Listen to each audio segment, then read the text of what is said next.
Bom dia, boa tarde ou boa noite. Eu não sei em que horário você está assistindo esse vídeo, mas o que eu desejo, o desejo do meu coração é que ele seja uma bênção na sua vida. Nós somos da IAS de Boa Vista do Guilherme. Nós estamos aqui estudando mais dois capítulos desse livro tão poderoso, O Grande Conflito. Esse livro que muda vidas e que leva muitas pessoas mais para perto de Cristo. Então, o intuito desse estudo é que você, irmão, irmã, que está nos acompanhando, leia o livro.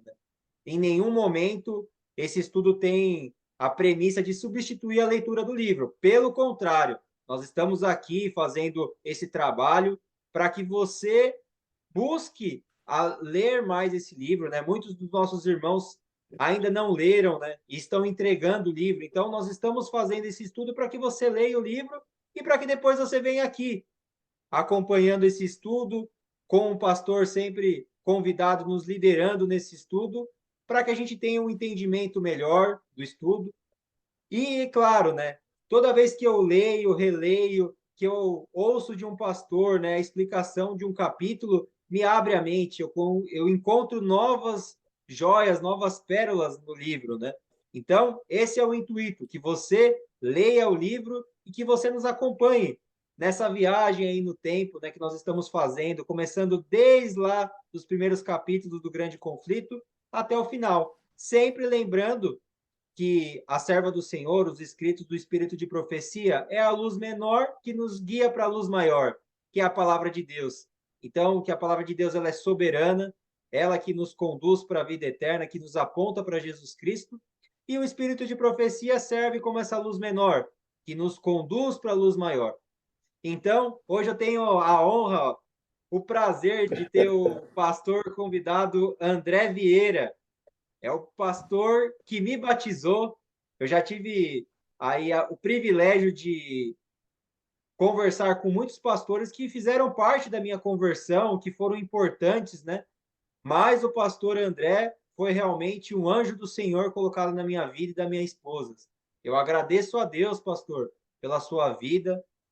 Agradeço a Deus por ele ter te usado, por você ter aberto a sua Bíblia e ministrado para nós, né? Apresentado a palavra de Deus de uma maneira tão bonita, tão singela, que marcou as nossas vidas. E saiba que o Senhor mora no nosso coração. Eu tenho uma gratidão enorme pelo Senhor. E no céu, quero estar junto com o Senhor para poder abraçar o Senhor e agradecer eternamente pelo trabalho que o Senhor fez e faz aí em Sydney, na Austrália. E somente no céu o senhor vai ter a noção, né, de todo o trabalho que o senhor vem desempenhando aí. E porque muitos, né, pastor, vão para a Austrália, voltam para o Brasil, estão espalhados pelo mundo, né? E somente no céu o senhor vai contar ali tudo que o Senhor Jesus fez através da sua vida. Então, louvado e exaltado seja o nosso Deus. E muito obrigado, pastor, por ter aceitado o convite, por estar aqui, para que a gente possa estudar esses dois capítulos tão importantes. Ok, Guilherme. Rapaz, o prazer é meu de falar com você, de ter essa oportunidade, esse privilégio, né, de participar dessa série de estudos, né?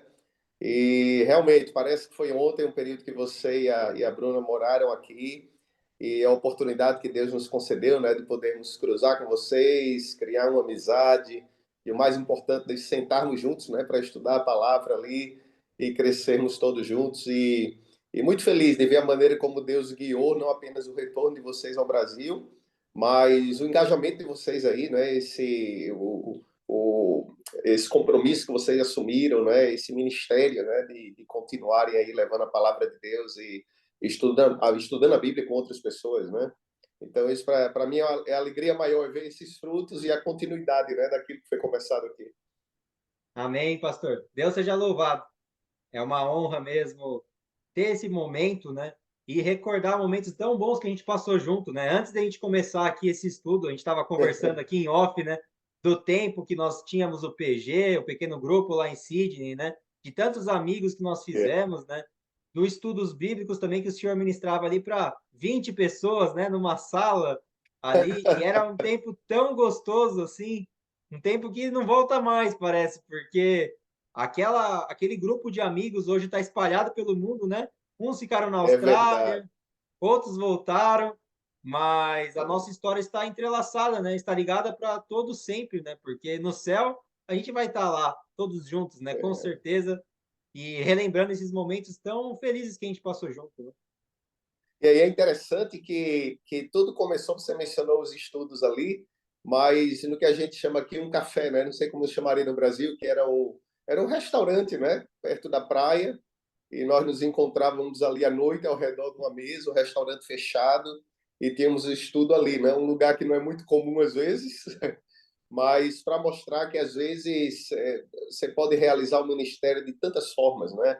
E não existe limites para aquilo que pode ser feito, desde que a gente se coloque nas mãos de Deus, né? E esteja disposto, né? A ser usado para alcançar aqueles que ainda não foram alcançados, né? Exatamente, pastor.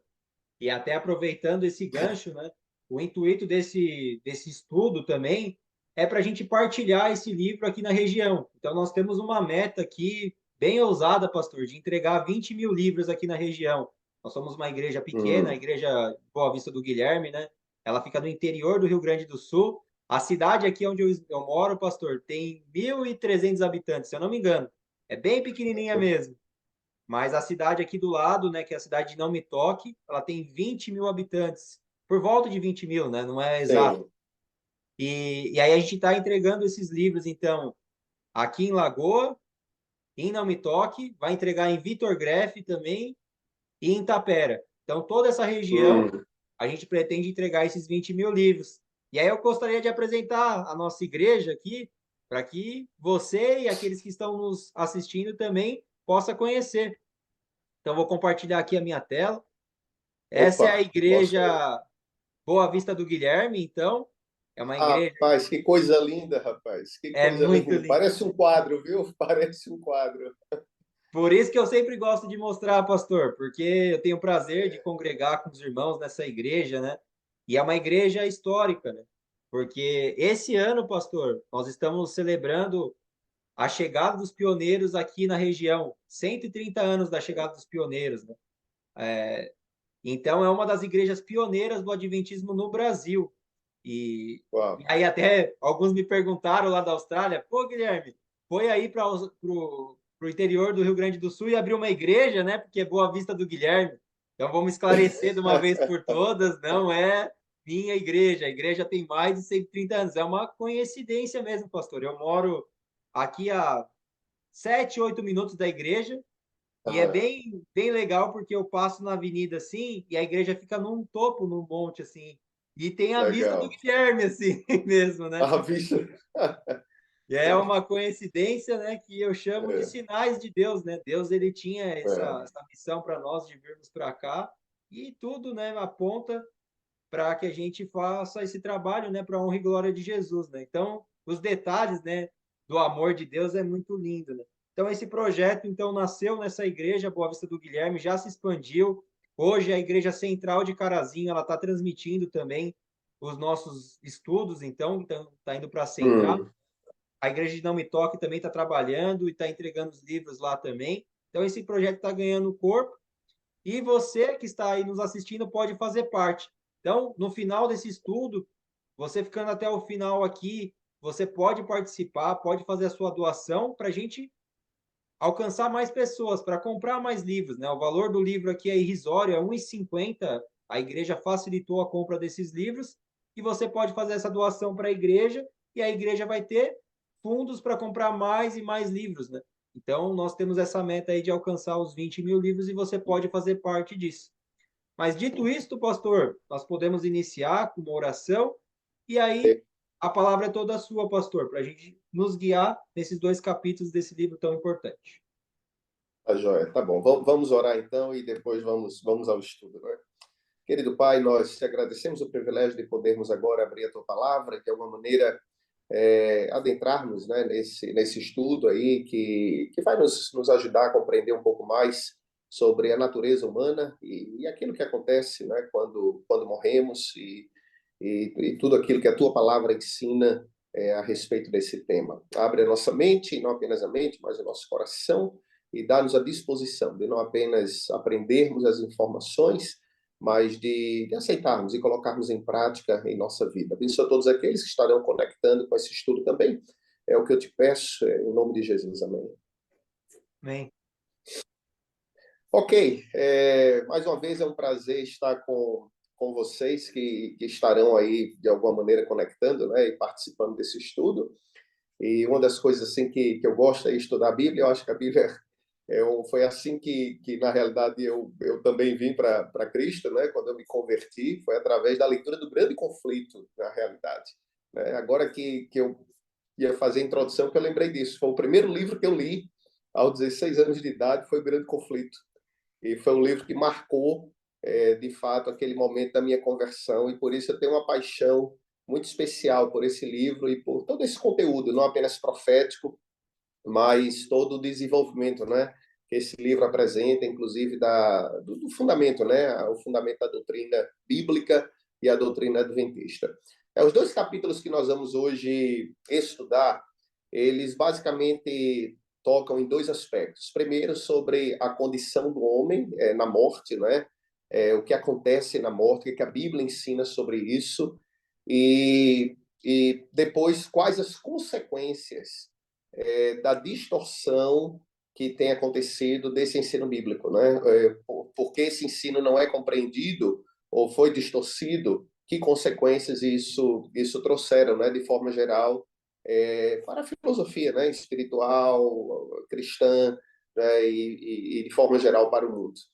Então, a pergunta inicial é sobre a condição do homem. É o homem mortal? Somos mortais? Somos imortais?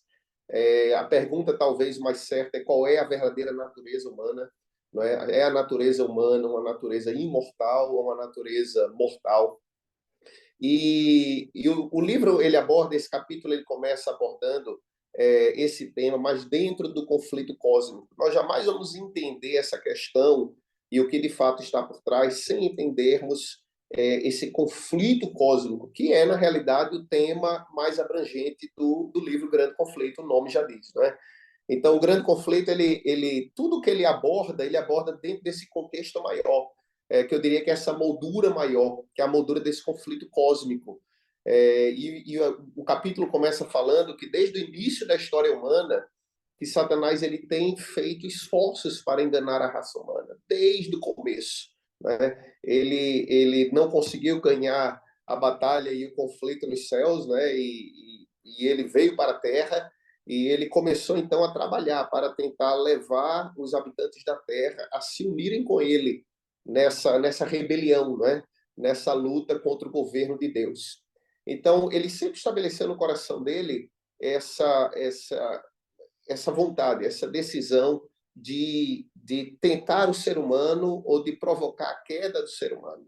Mas é interessante que ele não mostrou a sua face, né? Uma das características de Satanás, né? Do demônio, de Lúcifer, né? Dos diversos nomes que ele tem na Bíblia, é justamente a sua astúcia, né? O inimigo, ele é astuto. Obviamente que se ele tivesse manifestado seu verdadeiro caráter, e ela aborda isso aqui no livro, né? Se ele tivesse mostrado seu verdadeiro caráter a Adão e Eva lá no Jardim do Éden, ou em outras palavras, se ele tivesse mostrado a sua real face, obviamente que eles teriam fugido, eles teriam ficado alertas, mas a maneira como ele trabalha sempre é a maneira através da astúcia, ele não mostra a sua verdadeira face, sabe? E só aqui eu acho que tem uma lição tremenda para a gente, né? Que na vida, de forma geral, o inimigo, o Satanás, ele nunca vai se apresentar na nossa vida, né? Ou ele jamais vai trabalhar na nossa vida de maneira tão aberta. Ele sempre vai vir com astúcia, com engodos, seja através de ensinos ou pessoas ou circunstâncias na vida, mas sempre alguma coisa que é o que a gente chama de área cinzenta, né? Para que você perca de vista aquilo que é de fato o correto, aquilo que é o certo. E é por isso que é tão importante estar fundamentado na palavra de Deus. E ele usou lá no começo a serpente. Então, já que ele não podia mostrar sua verdadeira face, porque senão Adão e Eva teriam certamente percebido que aquilo era uma obra do engano, ele usou a serpente. Né? E Gênesis capítulo 3, verso 1, descreve o que aconteceu naquele momento, aquele diálogo. Né? Adão e Eva estavam ali no Jardim do Éden, e ele se apresentou e através de uma serpente, ele começou aquele diálogo com Eva.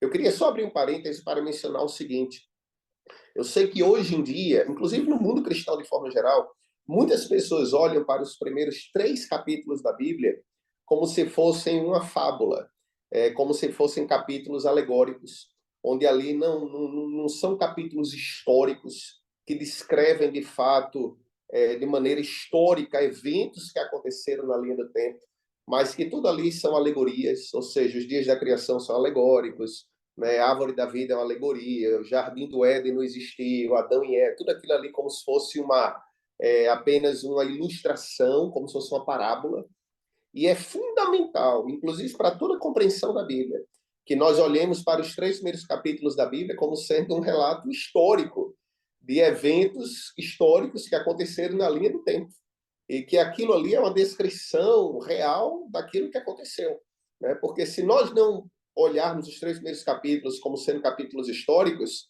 todos esses fundamentos doutrinários importantíssimos, né, de ensinos bíblicos, né, a noção de Deus como Criador, a questão, inclusive, da existência de Satanás como um ser, a noção do pecado, né, o entendimento do que é o pecado, inclusive a natureza humana, que é o nosso assunto de hoje, todos esses ensinamentos, eles vão cair por terra, né?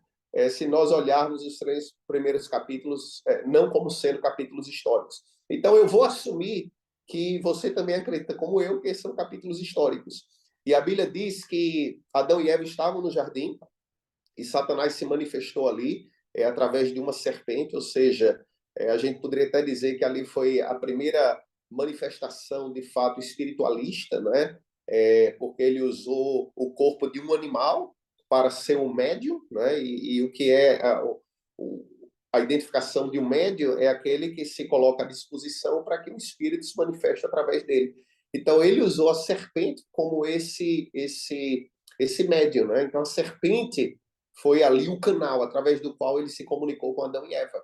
E obviamente que Adão e Eva devem ter ficado surpresos, porque o animal não deveria falar, e daqui a pouco a serpente está conversando com eles. E o mais interessante é que não apenas a serpente falava, mas era o conteúdo desse diálogo. Porque a serpente falar já seria alguma coisa tremenda, mas o conteúdo do diálogo é que era realmente o mais desafiante. E a serpente falou no verso 1 o seguinte: é assim que disse Deus, não comereis de toda a árvore do jardim. Né? E é interessante, ela começou um diálogo, mas um diálogo que não era confrontacional. Na realidade, ela afirmou alguma coisa que era verdadeira.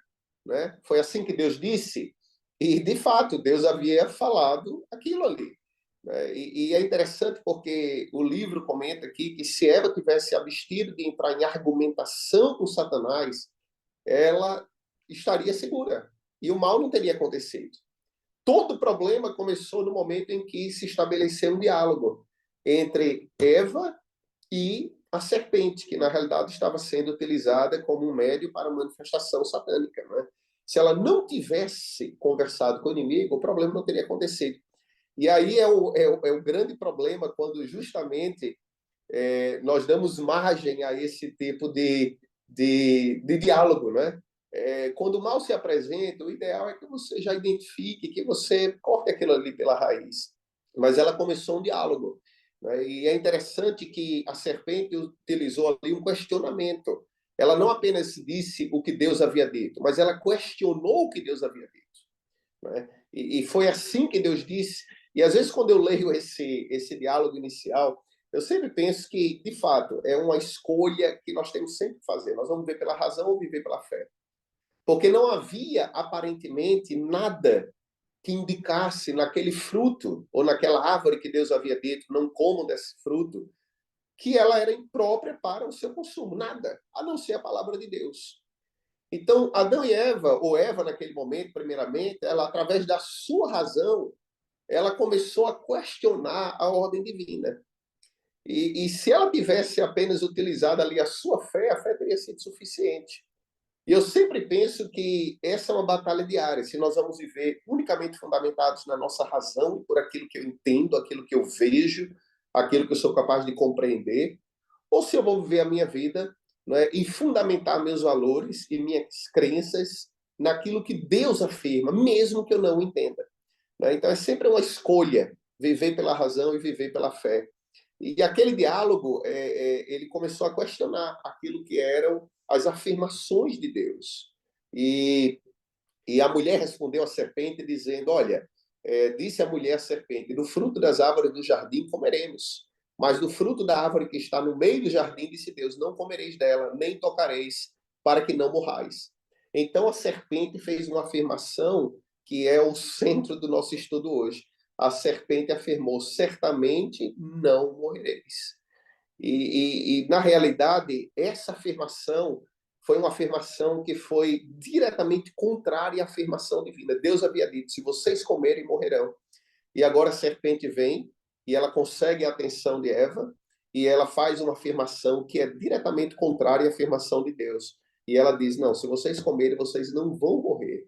Na realidade, Deus, ele não quer que vocês comam, é a continuação do diálogo, porque ele sabe que no dia que vocês comerem, vocês se tornarão iguais a ele, como Deus, e vocês conhecerão o bem e o mal.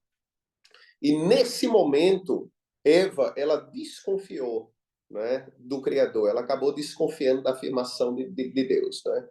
E é interessante porque ali no Jardim do Éden, se nós fôssemos ler o capítulo inteiro, nós veríamos que Deus havia plantado ali no Jardim do Éden uma árvore que era chamada árvore da vida. Existiam duas árvores principais. A árvore do conhecimento do bem e do mal, que essa Deus disse, vocês não comem, não comam dela, porque senão morrerão. Mas havia também uma outra árvore, que era a árvore da vida. E essa árvore da vida, né, através dos seus frutos, do acesso a essa árvore, é que a vida eterna, ou a vida que Adão e Eva tinham naquele momento, ela continuaria e ela jamais cessaria. Então, não é que eles tivessem uma vida inerente, mas aquela árvore era um símbolo da ligação deles com Deus. Né? E a sentença que Deus havia dito, não comam porque vocês morrerão, era uma sentença verdadeira, mas que foi questionada pelo inimigo. Então é interessante que no momento em que eles transgrediram e que eles comeram daquele fruto, a primeira coisa que aconteceu é que Deus ele interrompeu o acesso deles àquela árvore, a segunda árvore, que era a árvore da vida. E por que Deus interrompeu? Porque agora a morte se tornou uma realidade. E aquela árvore, querendo ou não, ela era um símbolo dessa vida que fluía de Deus, o Criador, para o ser humano. E a imortalidade que havia sido prometida ao ser humano, de maneira condicional, a obediência a Deus, ela acabou sendo perdida por causa daquela transgressão. E é interessante porque a gente encontra na Bíblia vários textos que falam sobre isso, eu vou ler alguns. Romanos 5,12, por exemplo, diz que a morte passou a todos os homens porque todos pecaram. Né? A gente encontra em João 3,36 também, né? que aquele que crê no Filho terá a vida, né? Mas aquele que não crê no Filho não terá a vida. E a gente encontra vários textos que mostram que a morte passou a ser uma realidade como consequência da transgressão e da desobediência. Então, no momento que eles transgrediram, eles perderam essa ligação com Deus. E a imortalidade, que era uma imortalidade condicional, ela deixou agora de existir, porque eles perderam acesso à árvore da vida. O interessante é perceber o seguinte, que a morte, no contexto de um mundo manchado pelo pecado, porque o importante é a gente entender esse contexto. Por que a morte? Por que Deus disse agora vocês morrerão? Não é que Deus estava querendo apenas puni-los. É que a morte, no contexto de um mundo de pecado, ela passa a ser uma bênção. Porque o pecado, que agora era uma realidade, ele teria que ter um fim.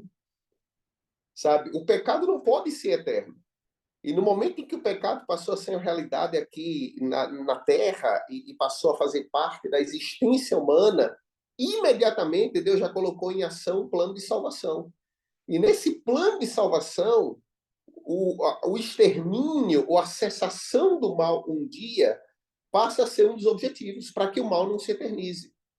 Então, a mortalidade ela passa a ser uma necessidade para que o pecado ele também possa ter um fim. De forma prática, eu vou dizer uma coisa: eu tô com mais de 50 anos já, né? E eu digo uma coisa: olha, espero viver ainda mais, né? Já tenho umas netinhas, espero vê-las crescendo, tudo mais. Mas eu não queria duas vidas dessa. Não, uma basta. Uma basta. Num mundo mal como esse, uma vida basta. Eu não gostaria de ter duas vidas iguais a essa. A morte no mundo de pecado, ela passa a ser uma bênção. Ela não é apenas uma atitude arbitrária de Deus. Então, é interessante que Satanás, ele não apenas ele afirmou que eles poderiam comer e que eles não morreriam, e ali foi a primeira grande mentira, não é, pregada por Satanás, de que o homem é imortal, de que Deus criou vocês imortais, se vocês comerem desse fruto do bem e do mal, vocês serão iguais a Deus e vocês jamais morrerão. Ele não apenas criou essa mentira, mas como consequência do pecado e da morte, ele acabou também distorcendo a imagem de Deus, dizendo que a morte ou o sofrimento é resultado justamente de um Deus que é um Deus que não é um Deus de amor, não é um Deus bondoso, mas que é um Deus arbitrário, é um Deus que mata, é um Deus que cria o sofrimento. Né? Então, o próprio sofrimento e a dor, que é resultado do pecado e do afastamento de Deus, Satanás colocou isso na conta de Deus, como se tudo isso fosse culpa de Deus e não culpa da desobediência. Então é interessante que ela menciona no livro que o grande enganador esforça-se por transferir a sua própria crueldade para o caráter do nosso Pai Celestial. Então, ele vai numa progressão, né? A primeira abordagem dele foi dizer: olha, Deus falou isso, vocês não vão, que vocês morrem. Olha, eu digo que vocês não vão morrer. Então, ele pregou ali: olha, vocês são imortais. Se vocês comerem, vocês vão ser iguais a Deus. Eles comeram, a morte passou a ser realidade, né? E eles passaram a sofrer as consequências do pecado. E aí Satanás vem agora e diz: olha, tudo isso aí que é consequência do pecado, na realidade a culpa não é minha, a culpa é de Deus. Porque se Deus fosse bom, ele não permitiria que nada disso acontecesse. Então ele vai num crescente, né, e numa linha progressiva aí, querendo não apenas criar compreensões erradas daquilo que eram as afirmações de Deus, mas querendo criar, inclusive, uma compreensão errada sobre o próprio caráter de Deus. E não apenas o que ele disse, mas aquilo que ele é. Então, é uma coisa muito mais profunda. E é interessante que você conversa com as pessoas hoje e, de forma geral, não existe uma preocupação com ensinamentos doutrinários. Mas se você pergunta às pessoas a respeito de Deus, muitos vão ter uma percepção equivocada de Deus, uma visão distorcida daquilo que é Deus, não apenas de seus ensinos, mas daquilo que é o seu próprio caráter. Né? Então veja que o inimigo ele trabalhou de uma forma muito astuta para criar realmente uma situação onde hoje a gente não apenas precisa, quando a gente conhece alguém, a gente quer compartilhar a mensagem do Evangelho, é muito mais que simplesmente compartilhar ensinos. É praticamente desfazer toda uma impressão equivocada que existe hoje em dia no mundo a respeito de Deus. Né? Aqueles que acreditam em Deus, muitas vezes acreditam, mas num Deus que é tirano, um Deus que não é um Deus de amor, porque senão não permitiria que isso acontecesse, aquilo outro acontecesse. Então, é um trabalho muito mais complexo, né? É não apenas compartilhar a doutrina, mas compartilhar o próprio caráter de Deus, a bondade e o amor dele, para que as pessoas realmente possam conhecê-lo. E é interessante que não apenas ele criou essa distorção da compreensão da natureza humana, de que o ser humano não é mortal, mas imortal, mas ele foi avante, né? E a gente sabe que as pessoas começaram a acreditar, né, inclusive na existência do inferno, e algumas outras doutrinas começaram a surgir ao longo da história, e a gente sabe que durante a Idade Média, durante a Idade Escura, como muitos a definem, né, que a Igreja Romana trouxe ali, ou criou essa doutrina do inferno, de que o ser humano, quando ele morre, né, se ele não fez as coisas certas, se ele não tinha obras suficientes, se ele não, né, ele vai para esse estado intermediário e purgatório, inferno. Então, essa própria noção de um Deus que não apenas tem prazer na morte do ser humano, mas tem prazer no sofrimento do ser humano, né? Então, uma distorção completa sabe, daquilo que é o caráter de Deus. Ezequiel, há um livro na Bíblia, Ezequiel, capítulo 33, 11, que é muito interessante e importante esse verso, porque esse verso diz o seguinte: vivo eu, diz o Senhor Jeová, que não tem prazer na morte do ímpio, mas em que o ímpio se converta de seu caminho e viva. E ele termina dizendo: convertei-vos, convertei-vos dos vossos maus caminhos, né? Por que razão morrerias? Então, Deus não tem prazer na morte. Então, é importante que a gente, antes de avançar nesse estudo, a gente entenda isso, que Deus criou o ser humano para viver, né? Deus criou o ser humano, colocou ali no jardim, colocou a árvore da vida, deu acesso à árvore da vida. Deus deu ao ser humano imortalidade, mas uma imortalidade condicional, não ao fruto da árvore da vida, mas a ligação com ele. Aquele fruto era apenas um símbolo, mas a vida do ser humano sempre foi uma vida que deriva de Deus. Então, desde que o homem continuasse ligado a Deus, em obediência dele, conectado com ele, essa vida continuaria fluindo e o homem seria realmente imortal. É uma imortalidade condicional. Mas no momento que o homem quebrou essa conexão, não é? Porque cometeu o pecado, e o pecado cria uma separação. No momento que o pecado separa o homem de Deus, a morte passou a ser uma realidade, não é? Mas a morte não é uma atitude arbitrária de Deus. Pelo contrário, a morte é uma escolha, foi uma escolha do ser humano. E, infelizmente, ainda é uma escolha que muitos fazem, porque todos nós pecamos, não é? Mas a Bíblia é muito clara, dizendo que Deus não tem prazer na morte. E é por isso que, quando a gente vai à Bíblia, a gente observa que Deus... O que é a Bíblia, senão toda a história de um Deus desesperadamente tentando salvar o ser humano? É o resumo da Bíblia. É Deus tentando encontrar uma solução para um problema que nós criamos, né? Então, não é que Deus criou o problema, nós que criamos o problema. E Deus veio através do seu Filho, Jesus Cristo, da sua morte, ressurreição e tudo aquilo que é o ministério de Cristo, para oferecer-nos uma opção, não é uma saída, não é uma alternativa, uma escolha, não é a opção de não morrermos eternamente, mas de podermos novamente ter a imortalidade, né, ao nos reconectarmos com Ele. Mas aí vem o inimigo, ele vai nessa progressão, não é, dizendo, olha, mentiu no começo, depois cria essa percepção errada do caráter de Deus, depois com doutrinas que começaram a surgir, como nós mencionamos agora a questão do entendimento do inferno, de que muitos ainda acreditam no inferno, ainda acreditam que existe esse tipo de lugar, não é?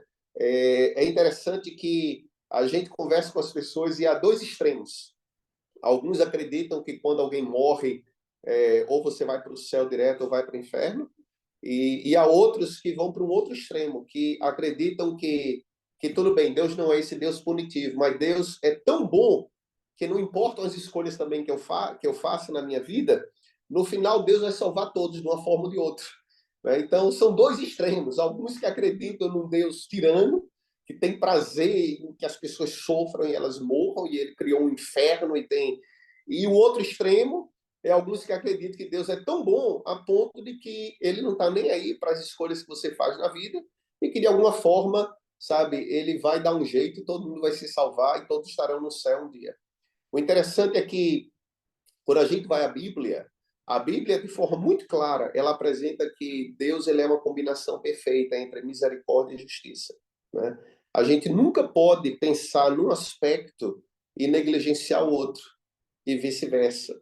Nós sempre temos que pensar em Deus, e ela menciona isso de forma muito clara, de que Deus ele é um Deus de misericórdia, sabe? Deus tem feito tudo para salvar você, tudo. Ele não poderia fazer nada a mais daquilo que ele já fez, nada. Ele deu o que de mais precioso ele possuía, que era o seu filho, né? Os céus não poderiam ter dado nada mais além daquilo que já foi oferecido, que foi a morte de Jesus Cristo, né? Então, Deus é um Deus de misericórdia, é um Deus de amor. Mas, ao mesmo tempo, a própria morte de Jesus, ela acaba testificando de que Deus também é um Deus de justiça. Porque se com uma mão Deus conseguiu salvar a humanidade através de Jesus Cristo, com a outra mão, ele pune o pecado no próprio Jesus Cristo, né? Então, por isso que o Salmo ele menciona que ali na cruz a justiça e o amor eles se encontraram, né? A perfeita combinação. Com uma mão Deus salva, mas com a outra mão Deus ele ainda consegue executar sua justiça, e o pecado foi punido através da morte de Jesus na cruz. Então, nós não podemos, de maneira nenhuma, jamais, alimentar essa ideia de que Deus ele vai passar por alto, sabe, o pecado, de que Deus vai ignorar decisões que eu faça, ou as escolhas que eu faça na vida, mesmo que eu escolha, ou alguém escolha não estar com ele, ele vai, de alguma forma ainda, sabe, conceder a eternidade a essa pessoa e levá-la para o céu. Até porque seria, eu acho que até um ato tirano Deus levar para o céu alguém que não quer ir para o céu, né? Eu acho que seria o oposto, né? Se Deus ele forçosamente conceder a alguém a eternidade e a oportunidade de estar no céu quando a pessoa não queria estar lá. Porque o céu, em outras palavras, é a presença de Deus, não é? E eu acho que se alguém escolhe não viver com Deus aqui nesse mundo, por que Deus vai forçar alguém a viver com Ele por toda a eternidade? Então, na realidade, no final acaba sendo não um ato arbitrário de Deus, mas é uma escolha do ser humano, sabe? Então, a salvação universal, que essa é uma doutrina muito comum hoje, né, no mundo protestante, evangélico, pentecostal, sabe? Muitos acreditam que Deus, de alguma maneira, vai salvar a todos. Essa não é uma doutrina bíblica, né? A Bíblia diz claramente que o ser humano, a natureza humana é uma natureza morta, né? Sejamos, se nós formos ser bem claros, todos nós que estamos, inclusive, vivos aqui, na realidade, todos nós já estamos mortos, né?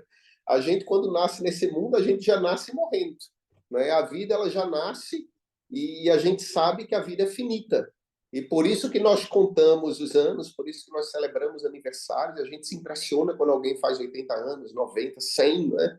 Porque a gente sabe que a vida ela é finita, né? Mas Deus, ele criou uma alternativa através de Jesus Cristo. Você tem uma pergunta, Guilherme, ou um comentário? Sim, o comentário que eu gostaria de fazer é só como Satanás, ele leva para os extremos mesmo, né? Que por um lado, algumas denominações, elas acreditam que todos vão ser salvos, do outro, elas acreditam que vai ser selecionados, né? São selecionadas algumas pessoas, elas são escolhidas e Deus já determinou quem vai ser salvo e quem vai ser perdido. Então aí também está outro engano, né, pastor? Sim, sim. Essa Destinação. questão qual é? Seria a predestinação, né? Que muitos acreditam que já estão predestinados ou para vir ou para a salvação. Então, não é assim. Mas a natureza humana, essencialmente, é uma natureza morta. Todos nós já nascemos mortos. A morte é uma realidade. Nós sabemos disso, né? E Deus, ele cria uma alternativa. E a alternativa é através de Jesus Cristo.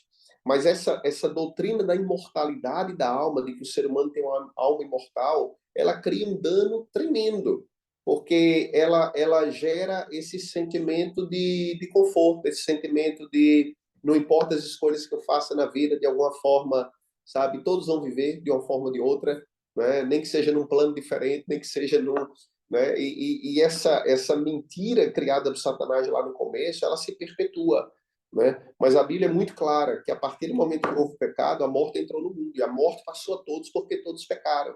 E a morte é uma realidade hoje. E se nós não escolhermos nos conectarmos com Deus novamente, né? E a palavra religião significa isso, religar. Se nós não escolhermos nos religarmos a Deus novamente, para que a vida dele flua novamente para nós, nós vamos morrer um dia. E essa morte vai ser uma morte definitiva. A única maneira de nós readquirirmos a imortalidade é nos religarmos àquele que é a fonte da vida. Não é? Porque Deus é o único que é imortal. E toda imortalidade ela precisa fluir de Deus. Não é? Toda vida precisa fluir de Deus. Como eu mencionava, Deus ele não força a vontade ou o juízo de ninguém. Né? A justiça de Deus ela é uma necessidade. É interessante que a gente, muitas pessoas, elas acham estranha a ideia de Deus fazer justiça, mas nós que somos pessoas falhas e temos um coração, não é, falho, mesmo no âmbito humano, a gente espera que a justiça exista. Não é? Se, por exemplo, acontecer um crime na sua cidade e o criminoso for solto sem nenhum tipo de consequência, a gente acha estranho, a gente fica indignado quando alguma coisa acontece dessa maneira, né? Então, a justiça de Deus ela é necessária.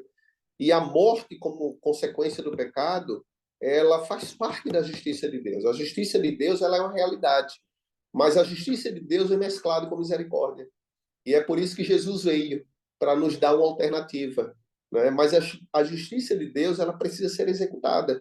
E aqueles que escolherem viverem separados de Deus, a morte, que já é uma realidade, ela vai se concretizar, né, no dia final. E ela vai passar de uma morte temporária para uma morte eterna. Porque essa morte que nós morremos hoje, eu chamaria ela de uma morte biológica, né? Que é a cessação das funções vitais, é uma morte biológica. Essa morte ela tem uma solução simples, que é a ressurreição, né? E eu sei que vai ter um outro estudo, mas eu posso adiantar dizendo o seguinte, que toda pessoa que já viveu ou vive nesse mundo, ela vai ressuscitar. Então, a morte biológica não é um problema. A morte biológica ela tem uma solução, que é a ressurreição.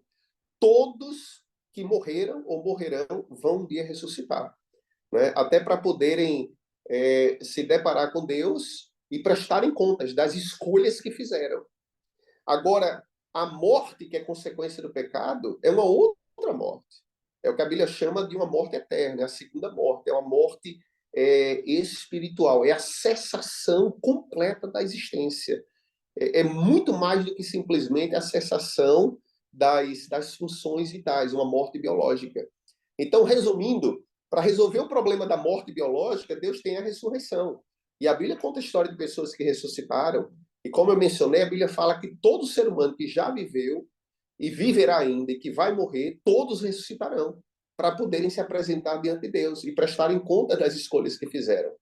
Mas Jesus veio para resolver o problema não da primeira morte, mas o problema da segunda morte, a morte eterna, né? E eu queria que nós tivéssemos isso muito claro, que ninguém precisa morrer eternamente, ninguém, né? Em Jesus existe sangue suficiente, perdão suficiente, graça suficiente para salvar todos aqueles que quiserem. Romanos 6:23 é muito claro.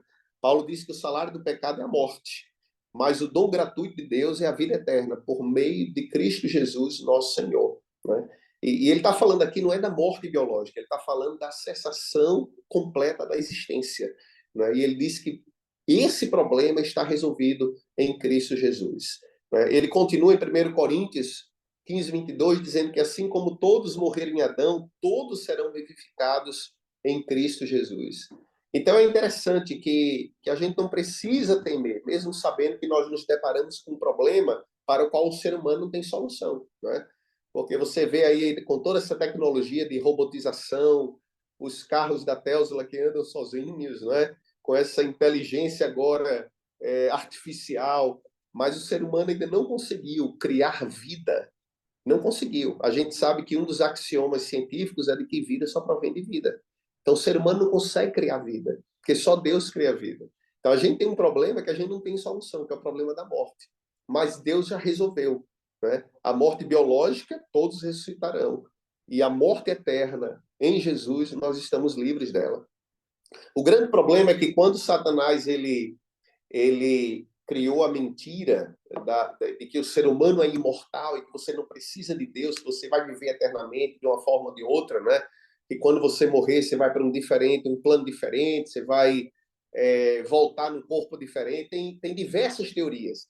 Mas o grande problema, um outro grande problema com toda essa mentira é a percepção ou a crença de que o ser humano, quando morre, ele continua num estado de consciência.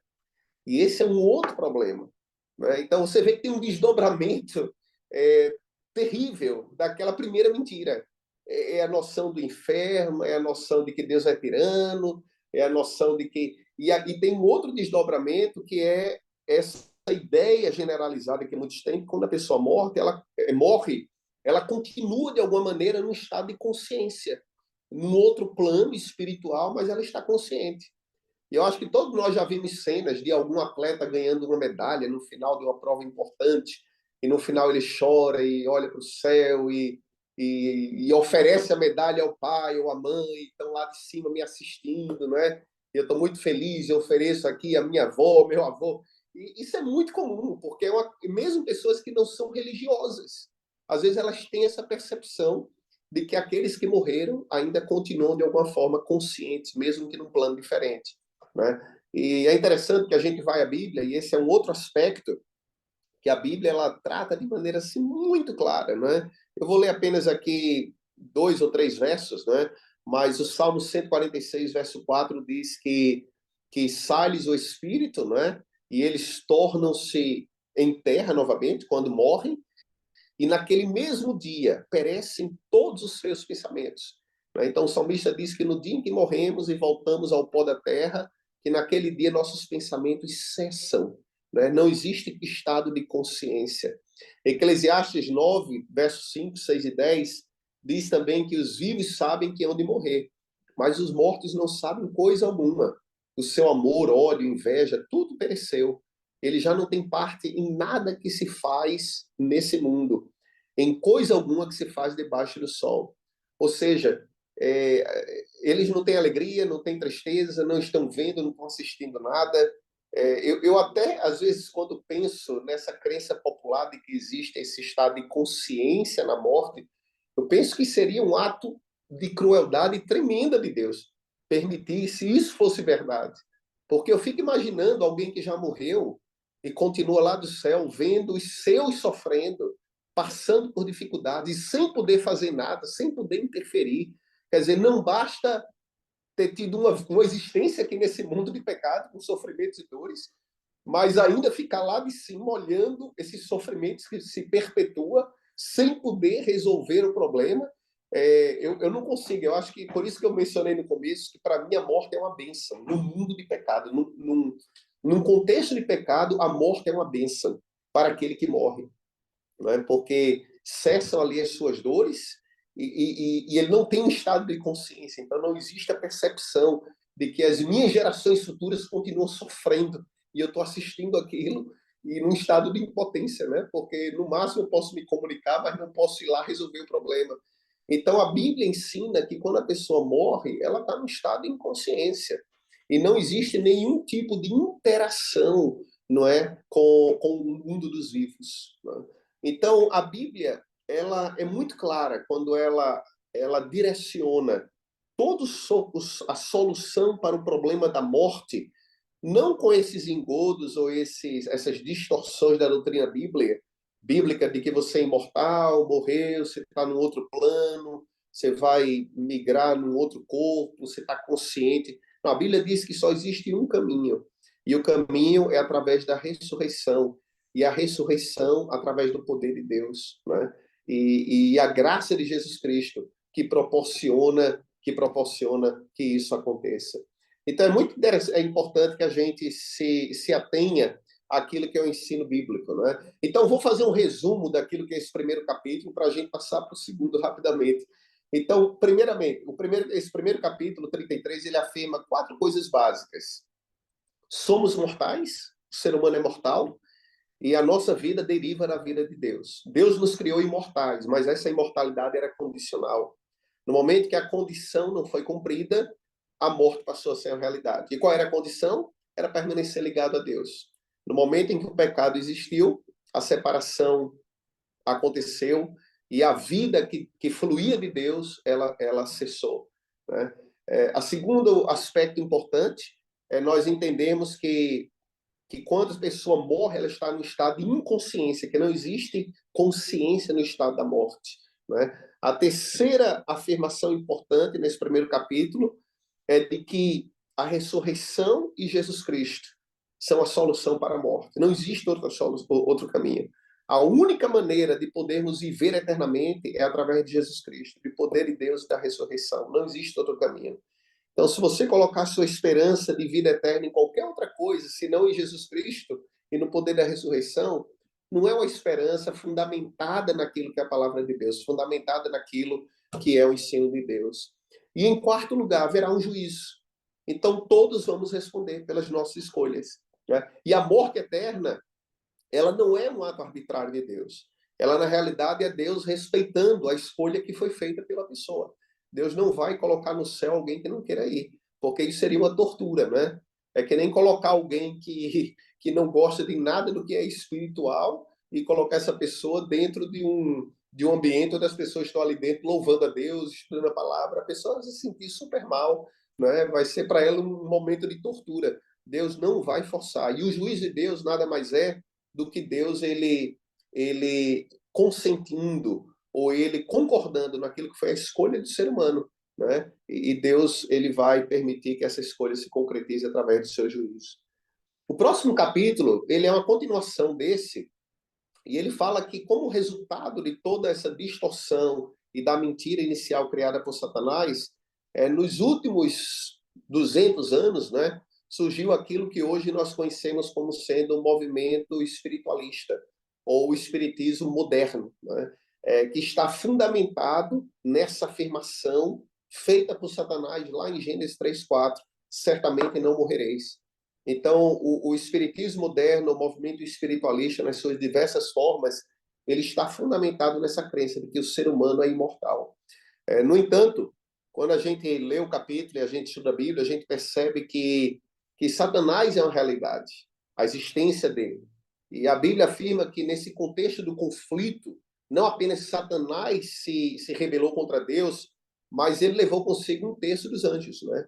Então, eu não sei quantos milhares, mas eu acredito que são milhares ou talvez milhões, né? Então, não apenas Satanás, mas os seus anjos, ou os demônios, né? Os anjos caídos, eles estão juntos nessa luta contra Deus e contra o seu povo e aqui na Terra, né? Então, o espiritismo ele é uma realidade. E Satanás ele se usa do espiritismo, do espiritualismo, para justamente criar raízes mais profundas ainda da afirmação que ele fez lá no começo, de que nós somos imortais.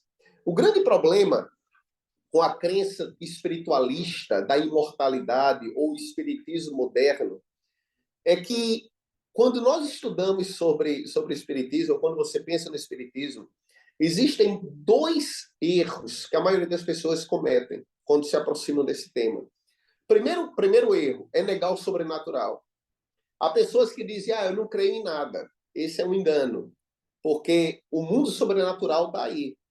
E o grande problema com aqueles que negam o sobrenatural é que no dia que elas se deparam com uma manifestação sobrenatural, elas ficam desarmadas, porque elas percebem que estavam enganadas. Existe o sobrenatural, né? Então a gente não pode negar o sobrenatural. Satanás existe, os demônios existem, né?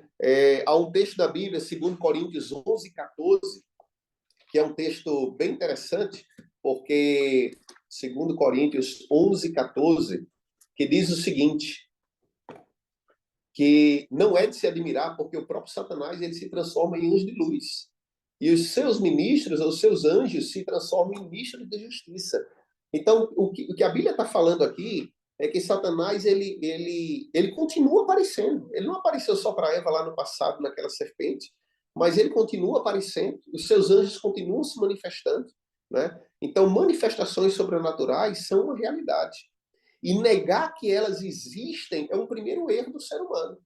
Porque aí, no dia que você se depara com uma manifestação sobrenatural, a pessoa fica desarmada, ela não tem como responder aquilo. Nem tudo que acontece no mundo espiritualista é charlatanismo. Manifestações, copos se mexendo, cadeira voando, porta abrindo, fechando, né? Curas sobrenaturais. Essas coisas acontecem de verdade. O mundo espiritual é realidade. Mas o segundo erro é acreditar que tudo que é sobrenatural provém de Deus. Então, dois erros. Um primeiro erro é negar o sobrenatural. E o segundo erro é achar que tudo que é sobrenatural provém de Deus. Nem tudo que é sobrenatural provém de Deus. Por quê? Porque Satanás, ele se move com seus anjos na realidade espiritual. E ele também é capaz de produzir manifestações sobrenaturais. Eu vou ler dois textos aqui que comprovam isso.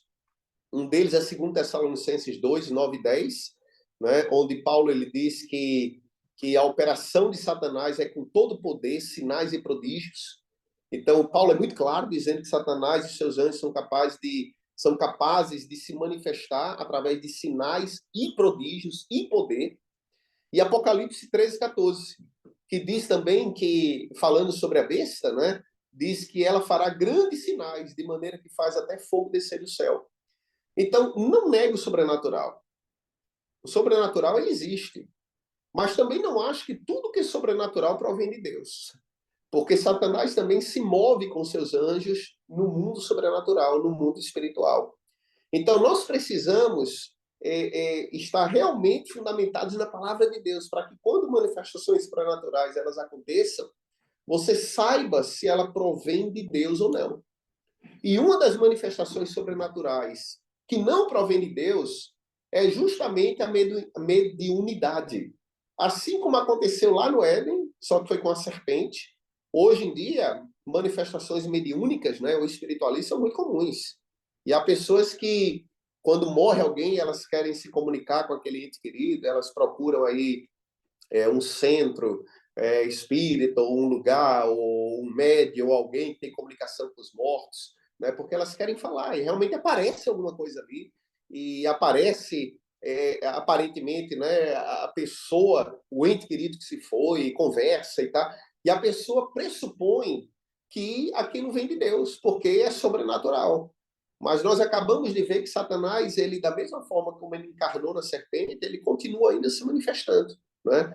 E ele continua com essas manifestações espiritualistas, e tudo isso acontece de verdade para que as pessoas continuem acreditando que o ser humano é imortal e que quando as pessoas morrem, elas estão num plano diferente, mas num estado de consciência, e, ou seja, de que eu não preciso de Cristo ou de Jesus para viver eternamente, mas que a imortalidade é algo inerente ao ser humano. Então, o espiritualismo, nas suas mais diversas formas, né? Desde o baixo espiritualismo, que a gente chama no Brasil as religiões afro, né? Candomblé e tantas outras coisas, até o alto espiritualismo, que é aquele espiritualismo intelectual de Allan Kardec e tudo mais, nas suas mais diversas formas, estão fundamentadas nessas duas grandes mentiras, né? De que o ser humano é imortal e de que o ser humano está no estado de consciência quando ele morre.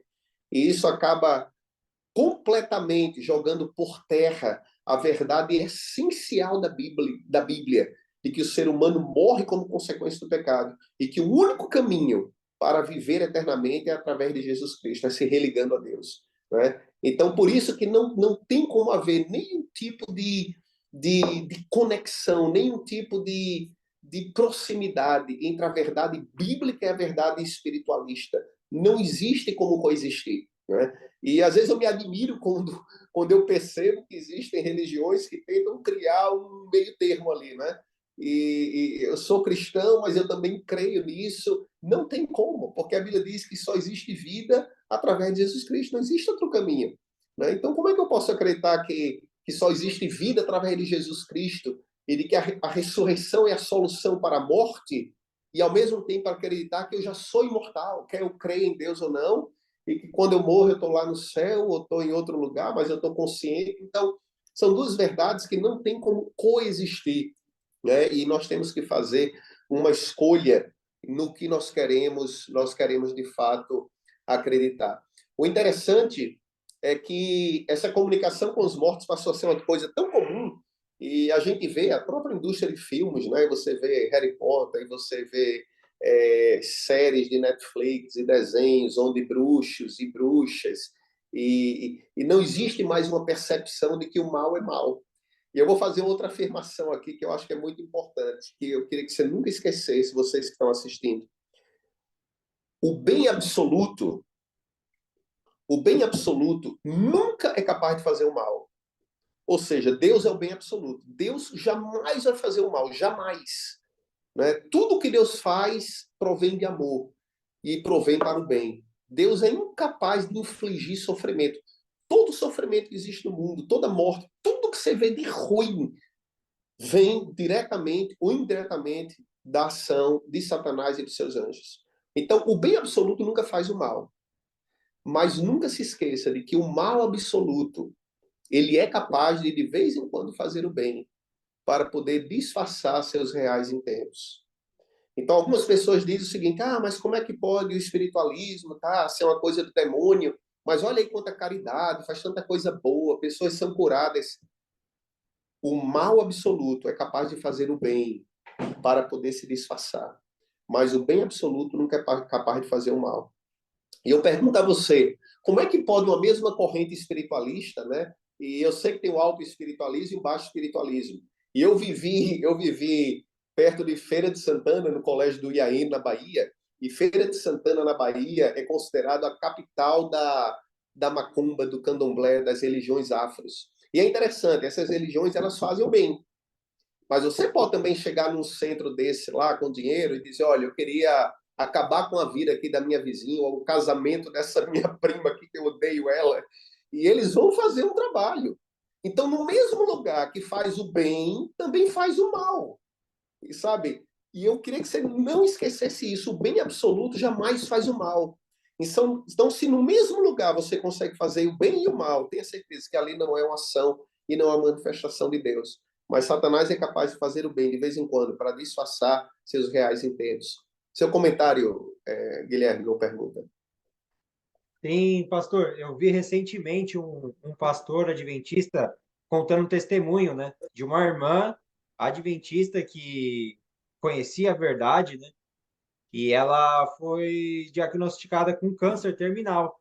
E esse câncer terminal, imagina, para você receber essa notícia, mexe com a pessoa, né? Abalou Sim. ela profundamente e abalou a fé dela, inclusive.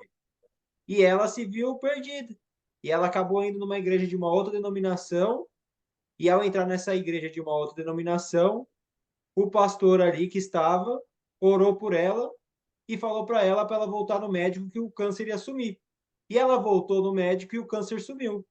E aí ela ficou naquela angústia, porque ela, opa, então eu estou enganada a minha vida inteira, então a fé que eu professava não caiu por terra, porque houve um Hum. milagre aqui. E aí ela ficou nessa dúvida, nessa angústia.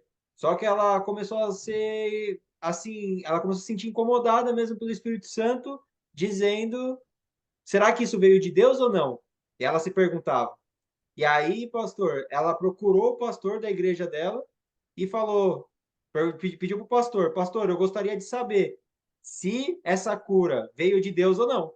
E aí o pastor foi muito Hum. sábio, sabe? Porque ele falou assim para ela, olha, eu não tenho a resposta, mas eu tenho algo que você pode fazer, só que vai requerer muita fé sua. Aí ela falou, não, eu topo. Aí o pastor falou, vai para sua casa, fecha a porta do seu quarto, dobra o seu joelho e ora. E pede para o Senhor o seguinte, se for de Deus essa cura, que ele te leve para todo mundo para você testemunhar do amor dele. Mas se foi o inimigo que te curou para desviar você do caminho de Deus, que esse câncer volte. E essa mulher fez essa oração, pastor. E o câncer voltou 2 vezes mais forte e ela acabou falecendo. Mas Nossa, ela diz, né, no testemunho, o pastor diz que ela morreu convicta da fé dela. Então, muito feliz. exatamente aquilo que o senhor estava explicando. Nem sempre é o que faz o milagre vem de Deus. Não estou dizendo É, aqui que não existe milagre em outras igrejas sem ser adventista. Não é esse o ponto. O ponto é que ela conhecia a verdade e ela foi sabendo que não, ali não estava a verdade. E aí o inimigo pode usar essa fragilidade da pessoa para prender ela na mentira, né? Então é esse o ponto. sim, com certeza. E a gente precisa encerrar agora, e eu vou encerrar com o seguinte comentário, de que os enganos de Satanás, a gente acha que é fácil de perceber, é fácil de distinguir, né? Mas ela faz uma afirmação aqui, a Ellen White, ela menciona que todos aqueles cuja fé não estiver firmemente estabelecida na palavra de Deus nos últimos dias serão enganados e vencidos. É uma afirmação categórica, né? Isso me lembra muito Mateus 24, quando Jesus disse que nos últimos dias, né, que os falsos profetas surgirão e falsos cristos, se possível, enganarão os escolhidos. Então, sabe, não se sinta muito seguro a ponto, você precisa estudar a palavra de Deus, você precisa estar fundamentado na palavra, porque os enganos satânicos, eles são tremendos, né? E realmente, se ele é capaz de fazer descer fogo do céu, então, nós não podemos nos sentir seguros, a não ser que estejamos firmemente estabelecidos na palavra de Deus, porque os enganos serão cada vez maiores, né? E se alguém que já esteve de frente a alguma manifestação espiritualista estiver participando desse estudo ou assistindo, você sabe o que eu estou falando, né? E ele vai perfeccionar cada vez mais as suas manifestações. Lá com Eva foi uma serpente, e foi suficiente para enganá-la. né? Hoje em dia, manifestações espiritualistas, mortos que aparecem pretendendo ser entes queridos e falam tudo mais, ou curas são realizadas, manifestações espiritualistas estão acontecendo a todo instante, mas isso vai se tornar cada vez mais forte e cada vez mais enganador, a tal ponto que o final será ele pretender que ele é o próprio Jesus Cristo encarnado, né? E multidões e milhões seguirão a esse falso Cristo, né? Isso ainda está no futuro, vai ter outro estudo sobre isso, mas só para a gente entender como a coisa vai num crescente e que não existe segurança se não estarmos fundamentados na palavra de Deus, né? Então, somos mortais, verdade. Depois do pecado, morremos. Mas graças a Deus que em Jesus Cristo, né, nós podemos ter a vida eterna. E essa é a esperança que alimenta o nosso coração. Amém, pastor. Deus seja louvado. Muito obrigado mesmo por separar esse tempo para partilhar esse estudo conosco. Eu agradeço novamente a tua vida, o teu ministério e tudo que o Senhor vem fazendo para a honra e glória do nosso Senhor Jesus, né? Afinal, tudo que a gente faz é para a honra e glória dele. Muito obrigado, Amém, pastor, amém. por ter Obrigado a participado. você pela oportunidade e o privilégio, viu? Deus continue abençoando aí a todos. Tranquilo, pastor. Pastor, eu preciso passar aqui a conta bancária para os nossos amigos para eles Sim, sim. compartilharem. Mas se o senhor precisar sair, que o senhor tem um outro compromisso, pode sair, que aí Ok, eu dou tá bom. continuidade, então, tá bom? Para não te Fica à atrasar. vontade. Um abraço, Guilherme. Fica Um na abraço, muito paz. obrigado. Então, meus irmãos, nós chegamos ao final de mais um estudo. E você que ficou até aqui conosco nesse estudo, você pode fazer parte desse projeto, desse movimento de entrega de livros aqui no interior do Rio Grande do Sul. Eu vou compartilhar agora a minha tela para que você possa, então, compartilhar conosco, né, fazer a sua doação para que a gente doe esses livros para mais e mais pessoas, alcance mais e mais corações. Então, o nome do destino é IAS de Boa Vista do Guilherme. Os dados bancários é conta corrente, agência 0789. A conta é a 06 154 3570-1. E a instituição financeira é o Banco Banrisul. O CNPJ da nossa igreja, então, é o 79080 602 0033-33. A gente só pede para você enviar o comprovante para o e-mail abaixo, que é o e-mail iasdeboavistadoguilherme@gmail.com, para que a gente destine essa doação única e exclusivamente para a compra dos livros. Então, que a igreja recebe dízimos, ofertas, né? Então, para a gente poder ali separar esse dinheiro para a compra exclusiva dos livros, eu preciso que você me mande um e-mail também. Então, é muito importante a sua colaboração, nós contamos com a sua ajuda para que esse livro tão poderoso, livro Grande Conflito, ele alcance mais e mais corações. Então, é isso, meus irmãos. Eu agradeço a Deus por você ter ficado aqui conosco até o final, assistindo esse vídeo. Divulgue, compartilhe para que mais e mais pessoas conheçam aí esse livro e estudem também esse livro. E eu convido você a fazer a leitura desse livro para que a gente possa saber o livro que a gente está entregando, né? Nesse movimento que a Igreja Adventista está fazendo de entregas dos livros. Então, fique com Deus, muito obrigado e até uma próxima. Tchau, tchau.